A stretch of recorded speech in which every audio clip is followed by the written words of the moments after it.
Let's talk some Lady Vols, brought to you by Work Trucks, all about trucks. Your thoughts on the Lady Vols as they fall to LSU. Fortunately, no berth during the game, so everything's good. Tennessee lost to LSU off a last-second shot. It was 89-87. And I'm going to be honest, and I'm going to go to something Kim Caldwell said on this on the front end. But first, I have to say the disturbing thing for Tennessee, a lot of people are excited because they're saying, oh, they played undefeated LSU close. Okay, I'm going to go Mike Leach, old school Mike Leach real quick, which is when he said, F playing them close. We lost the GD game and we could have won the MFR. Okay, he Mike Leach said that?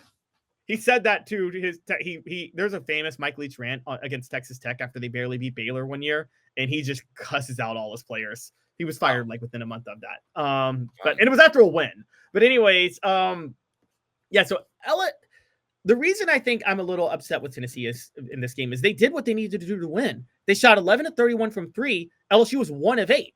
The reason they lost is LSU won the rebounding battle 46-38. LSU got 16 offensive rebounds to Tennessee's 15. Tennessee has more size and athleticism. They actually should have out-rebounded LSU.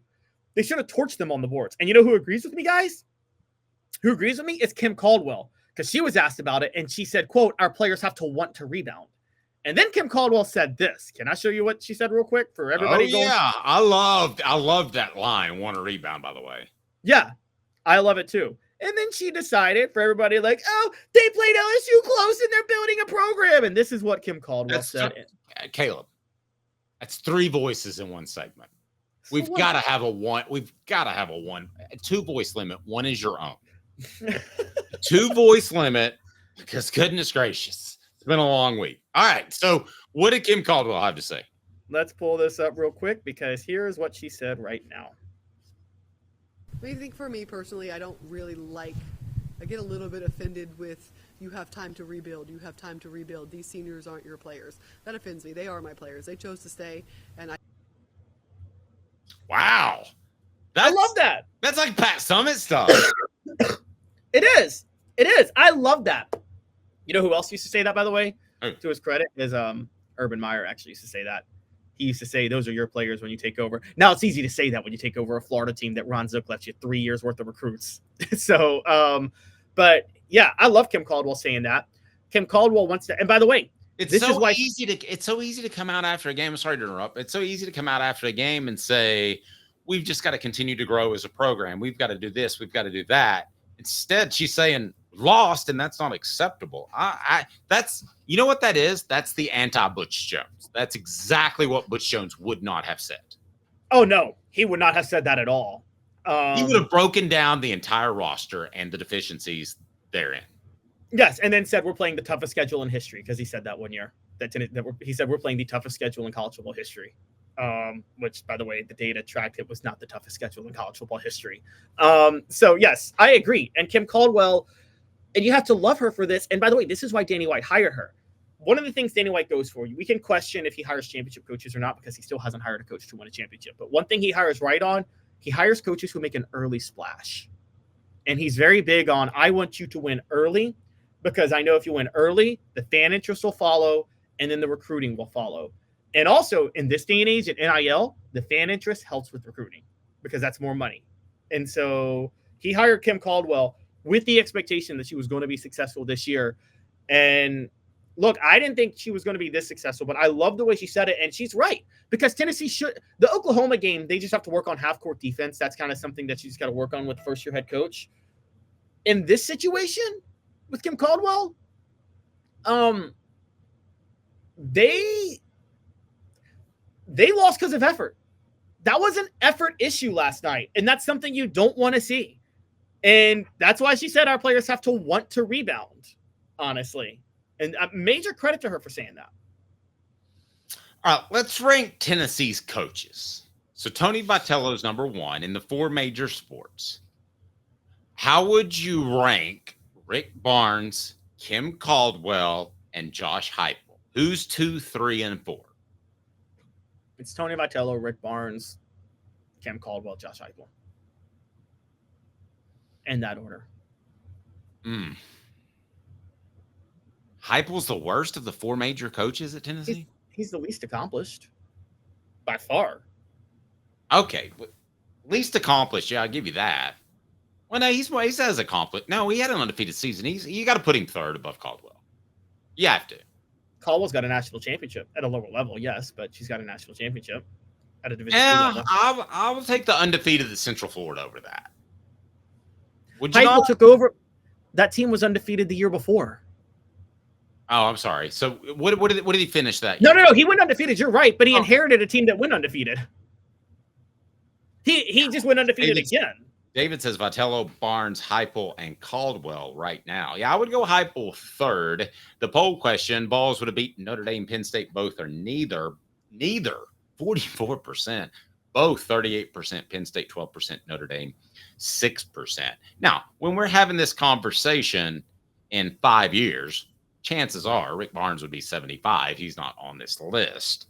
So let's just take the 3 right now. One of the coaches would have to win a national championship at the highest level to be above Tony Vitello. And I'm not sure that that's going to happen after what I saw last year. Tony Vitello is the best coach in college baseball. Yeah. Maybe he's number 1. Maybe Kim Caldwell can win a national championship, but I now have real concerns about Josh Heupel. So do you foresee that ranking changing in the next 5 years? I do foresee Heupel. I mean, I do see Caldwell staying above Heupel or moving above Heupel. I think that there were some concerns about Heupel that were not there for me 2 years ago. Now, 6 months ago. Yeah, 6 months ago. Now I'll say this. Kim Caldwell is also a system coach. What's the flaw with the system coach? Always, any system coach, and I always tell you guys this, a system coach can be great their first 3 years on the job. But what do they do when people adjust? For instance, Bruce Pearl, whatever you think of him, adjusted once SEC defense is called up with that flex offense and that press, right? He did adjust. Mm-hmm. Steve Spurrier adjusted when people called up with the fun and gun. Fun and gun wasn't a system. I got to stop saying that. It wasn't really a system, but he did adjust and throw less. Urban Meyer has adjusted his spread consistently through the years. That's why he won 3 national titles at 2 different schools. Josh Heupel has not adjusted at all to defenses adjusting to him. Whoa. That's not accurate. The 12 personnel wasn't a thing before last year.